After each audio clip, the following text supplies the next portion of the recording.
This video is going to be about Celtic and Norse influences in the lore of Dota 2. It's also going to be part of a series of videos where I try to explain the many religions and mythologies that influence Dota 2's lore. The reason why I've included Celtic and Norse mythology in one video is because they're intertwined and overlapping, and they share common elements between each other despite their distinction. So, that being said, we do see most of their influences in the following heroes I've chosen as examples. There are many other heroes who have Celtic and Norse influences, but I think these are the notable examples. So, anyways, these heroes would be Earthshaker, Leshrac, Lone Druid, Nature's Prophet, Omni-Knight, and Tiny. So it's quite interesting to point out that most of these heroes have the themes of nature, the greenery, and the wilderness in them. Not to mention that these three themes I've mentioned are connected with Celtic and Norse mythology, which heavily revolves around nature. So it's quite interesting for Valve that they made this decision to use these mythologies as inspiration for their hero design. So besides these heroes, there are also other small references to Norse mythology that aren't too deep or significant as the heroes I mentioned earlier. So I will cover these first before I get to the bigger ones. And before we begin, I just want to say that Workshop Cosmetics, even though they have Celtic and Norse influences in them, won't be included in this video. I'm not including them because they're not canon, and what makes them canon is that they should have lore written in them by Valve, or at least approved by Valve from another third-party writer, which is quite rare these days. So, if they have no lore, it's not canon, and that means I won't be including them. So, that being said, let's start with the smaller references of Norse mythology first. So the first Norse influence in Dota 2 is the name of the ancient apparition, Calder. This name is the very same word for cold in Old Norse, which fits his character as an ice elemental and the very embodiment of the big chill in the lore. But it's nothing special compared to the next ones, so let's move on.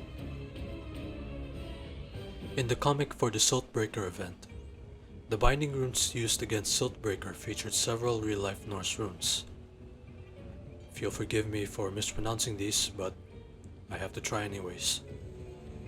These runes are Ingwaz, Odal, Dagas, Hagalas, and Hagal, Ewaz, and last but not least, Algiz or Elhaz.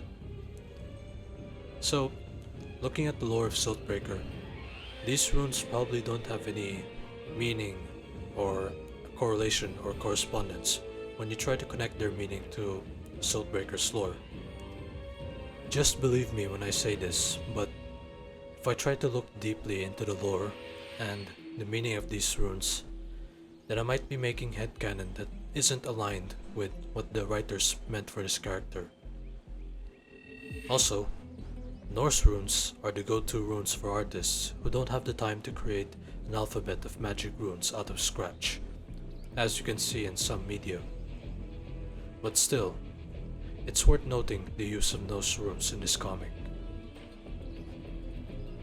Now that we've covered the smaller influences of Norse mythology in Dota 2's lore, let's move on to the more significant influences of both Celtic and Norse mythology. Earthshaker by himself has no Norse or Celtic inspirations or influences, but we can see one of the two influences in his Planetfall Arcana.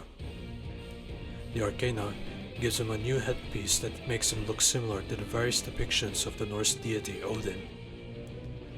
He has one eye, a long beard, and a helmet with one of its horns broken. Granted, the horned helmet is not a part of his appearance in real mythology, but it is very common throughout the many fictional media that depicts Odin. As a character though, Odin and Earthshaker are worlds apart, but they still have their similarities. And that similarity would be that both characters have lost an eye in exchange for a cosmic understanding of the world around them. The story of Odin sacrificing his eye began when he searched the 9 realms for knowledge. He eventually came across a well with water that can grant wisdom to those who drink it. The well was guarded by Mimir, whom Odin asked if he could drink the water from his well. Mimir told him to give one of his eyes in exchange for a drink from the water. Without hesitation, he tore out one of his eyes and dropped it into the well, and for that, he got a swig from the waters that granted him his vast knowledge. As for the Earthshaker, it's stated in the website of Sarkana that the changes to his body, which might include his eye, was a result of him merging with a fragment of his sister Earth. Not only was his body changed, but Earthshaker gained knowledge of worlds beyond the one he lives in. This knowledge came to him in the form of memories of a world that was destroyed, and this knowledge has opened his eyes to the vast cosmos above. Compared to his normal voice lines, he is ignorant about outer space until he merged with this fragment where he gains new words to his vocabulary like cosmos, galaxies, and celestial. So basically, the thing that Odin and Earthshaker have in common was that they had to undergo a toll on their body to gain knowledge. For Odin, he took one of his eyes out for a sip from the sacred waters of wisdom, while Earthshaker merged with a fragment of another world, granting him retrocognition and knowledge of worlds beyond, at the cost of him being infused with rock from a lost planet and losing his eye. It's possible that Earthshaker lost his eye in his battle against that one interstellar traveler he mentioned, but he says nothing about that yet. Beyond what I've said, the references to Norse mythology end there. But as we look once again into his other cosmetics, there is a reference to Celtic mythology. In his immortal cosmetic, Bracers of the Cavern Luminar, the visual effects produced by this item leaves behind a strange symbol. This symbol resembles a triskelion. There are 2 types of triskelions, but the Celtic one uses 3 spirals rather than 3-legged version of ancient Greece. Earthshaker's custom effects uses the Celtic version that features 3 spirals. Generally, triskelion symbolizes a trinity. These are examples of trinities that the triskelion may represent: earth, sky, and heaven, birth, death, and rebirth, soul, body, and mind, and many more. That's too much for this video. Unfortunately, I'm not sure on what this trinity symbol truly means in the context of Earthshaker's lore, so I'll leave that stuff to you guys. Our next hero is Leshrac, who has a recurring design on his immortals called a Celtic knot. The Celtic knot represents anything that's eternal, or anything that has no start or finish, as well as anything that ends where it began. Its endless knot may symbolize anything like eternal friendship or the endless cycle of life and death, also known as reincarnation. The meaning of the Celtic knot in Leshrac's items is unknown, but I do have a few speculations. The first one is that Leshrac's torment is eternal. It's not eternal in the sense that his torment truly has no end, but it's because he is immortal to a degree. His respawn lines show that he is capable of reincarnating after his death, which ends his torment. Life from witless elements, an unnatural life. But I'll take it.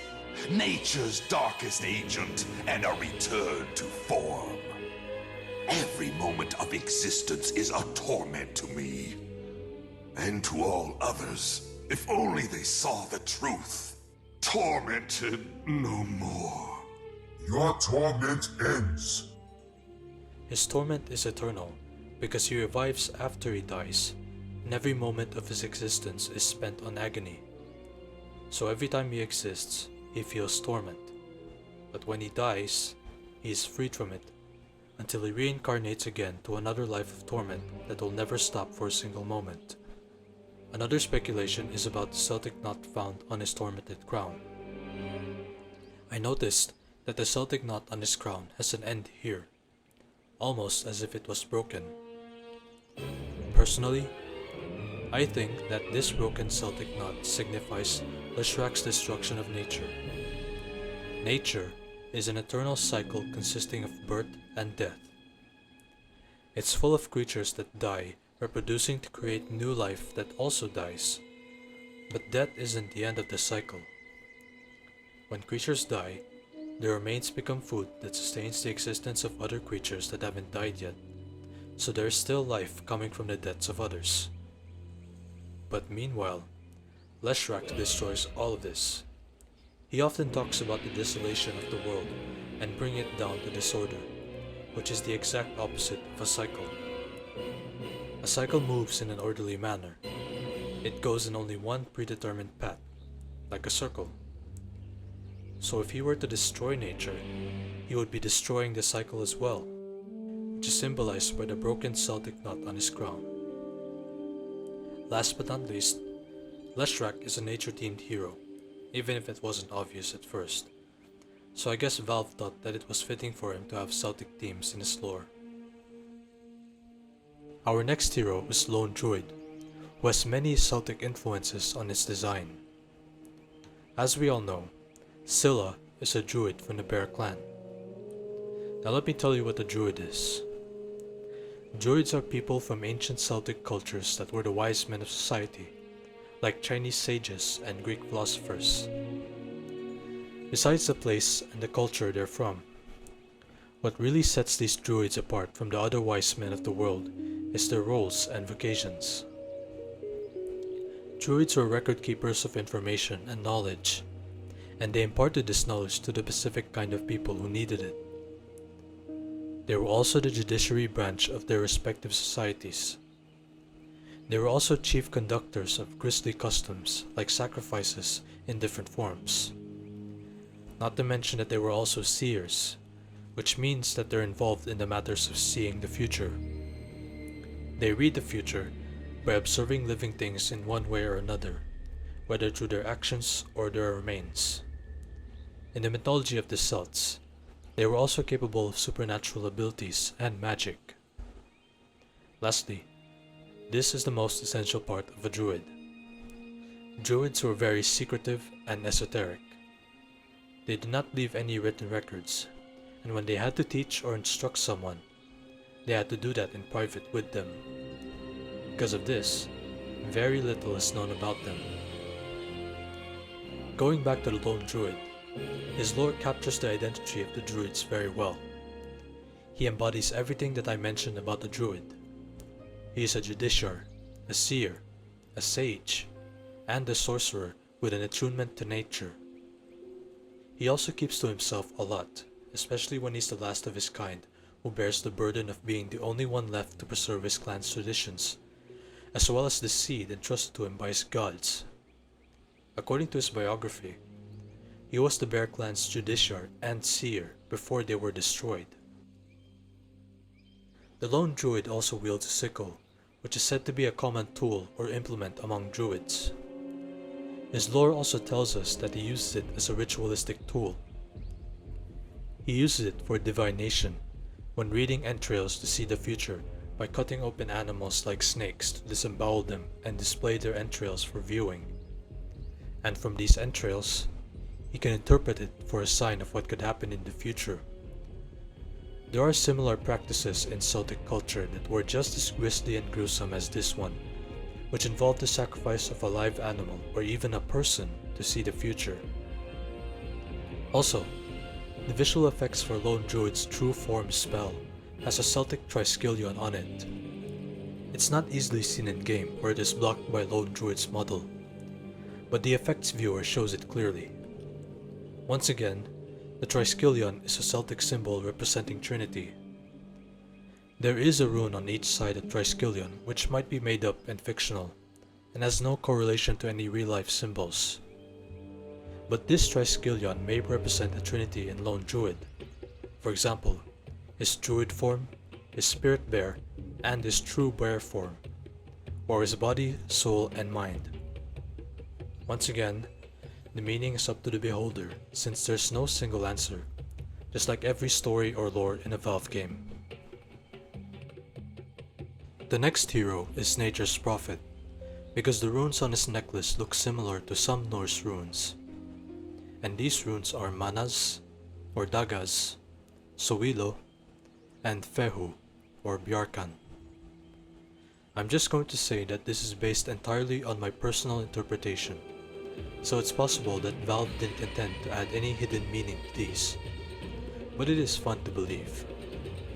Also, I just think that these meanings are not a mere coincidence, so I might as well just share these. Let's start with this rune on this tablet, which looks like Manas or Dagas. Manas means mankind or humankind, while Dagas means sun or dawn.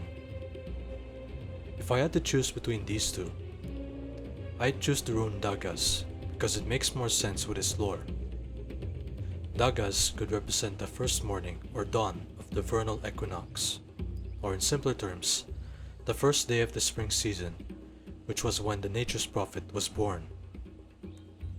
The next rune on this tablet is Sowilo, which means the sun. In this biography, the sun played a crucial role in nurturing the seeds of his mother, the woods goddess Veradisha, who swore the sun itself to protect her children while they were still growing. And the last rune on this tablet is Fehu, which means mobile wealth. What Fehu means by mobile wealth is that it can be any kind of riches or resources that are literally moving. It could be a herd of cows that move around the field, or it could be the flow of money and products throughout the market. That being said, Fehu could represent the trees of a spell Nature's Call. Treants may represent the wealth of nature, because trees are plentiful and they move because they are sentient and the Nature's Prophet orders them to. But this rune also looks like the Bjarkan rune in the younger Futhark alphabet. The Bjarkan rune means birch, as in the species of birch trees. Between these two meanings, I would say that the Fehu rune makes much more sense to me. The vestments that Omni Knight wears over his armor feature several real-life Norse runes, as well as some that at least resemble them. These real Norse runes can be found on the two straps of cloth dangling from his belt, which are Odal, meaning nobility, heritage, or estate; Thurs, which means giant or thorn, but the low quality texture makes it resemble wind, which means benevolence or harmony; Yera, which means year, harvest, or time; and another rune named Ara, which also has the same meaning. Manas, the rune that means man or human; and last but not least, Ridehook, which means ride or journey. Let's start with the Rider rune first. The Rider rune possibly symbolizes the Omni Knight journey from the fields of war where he failed his crusade, back to the cliffs of Amaricus where he challenged his fate. There is also Odal and Manas, which has some relationship to him by symbolizing his nobility as a knight, and his identity as a man or human respectively. Odal, being the rune of inheritance, also symbolizes whatever he inherited from his fate, such as their traditions and customs. The Norse rune Yera may symbolize his relationship between Omni Knight and time, which does exist in the lore of Dota 2. He has one rival voice line for each of the two known time warpers of Dota 2, Faceless Void and Weaver, which implies that he keeps the Order of Time safe from anyone who attempts to warp it. Faceless Void, return to your realm and trouble us no further. Reality is no longer your plaything, Weaver. He also has an immortal cosmetic named Fetters of the Omniscience, whose lore has something to do with fate and the Omniscience, both related to the passage of time and change, just like Yera. Lastly, the rune that ambiguously resembles Thurs or wind has both interpretations related to the Omni-Knight, but I believe the former is much more related to him. Thurs is a rune of violence and destruction, since it means thorn or a giant, as in the same evil giants of Norse mythology. This might symbolize him being a belligerent knight who uses violence to preach the word of the omniscience, but he also uses violence to protect his allies, as he is no stranger to war and hostility. Here are some voice lines that show his warring side. My hammer is ready in the service of the All-Knowing One. Where piety fails, my hammer falls. The omniscience may spare them, but I will not! Because of this, I'm inclined to believe that Thurs is the right rune that is being symbolized to Omni-Knight's investments, but I still have to consider the meaning of the rune Vin. Vin may symbolize the benevolence, the harmony, and the peace of the omniscience to the Omni-Knight and anyone else he calls friend, as shown in these voice lines. The omniscience loves us all. Knowledge is peace. The Omni-Knight also seeks peace in spite of his occupation as a knight of war and a crusader, which this voice line shows perfectly. Let this be the last crusade. Let me find peace. Lastly, he wishes peace upon everyone, even if they are his enemies. Be at peace, you wretched fool. That's about it for Omni-Knight. Moving on to the next and last influence of Celtic and Norse mythology in Dota 2, which is on Tiny. By himself, Tiny doesn't have any Celtic or Norse references or inspirations. His lore is that he's a sentient rock who is curious about his origins, and he keeps growing in size as he keeps inquiring about them.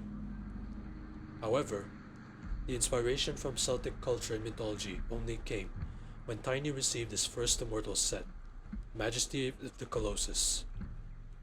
But before I continue, I'd like to thank Twitter user Michelle Patterson for finding this out in a tweet.